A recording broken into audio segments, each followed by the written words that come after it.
জুমার দিন যেই আমল করতে গেলে আপনার ভাগ্য দ্রুত বদলে যাবে, আপনার দোয়া কবুল হবে, আল্লাহ রব্বুল আলামিন আপনার উপরে রহমত বর্ষণ করবে। প্রিয় ভাইরা আমার, একটি ছোট্ট দোয়া আর একটি ছোট্ট আমল যদি আপনি করতে পারেন, আপনার নসিব খুলে যাবে, আপনার জীবন সুখের হবে, মনের আশা পূরণ হবে। তো জুমার দিন জুমার নামাজের আগে বেশি বেশি করে দুরুদ পাঠ করবেন। কেন?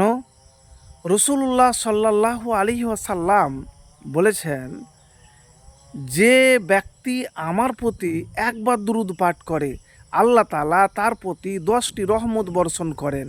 তিরমিজি শরীফ হাদিস নাম্বার 485। বিশেষভাবে জুমার দিন নবী সাল্লাল্লাহু আলাইহি সাল্লামের ওপর দুরুদ পাঠ করার তাগিদ দেওয়া হয়েছে। হাদিসে এসেছে, আউস ইবনে আউস থেকে বর্ণিত, তিনি বলেন, রসুলুল্লাহ সাল্লাল্লাহু আলাইহি সাল্লাম বলেছেন, তোমাদের দিনগুলোর মধ্যে শ্রেষ্ঠতম দিনটি হচ্ছে জুমার দিন। এই দিনে আদম আলাইহিস সাল্লামকে সৃষ্টি করা হয়েছিল, এই দিনই তার রূহ কবজ করা হয়েছিল, এই দিনই কিয়ামতের সিংগায় ফুৎকার দেওয়া হবে, এই দিনই বিকট শব্দ করা হবে।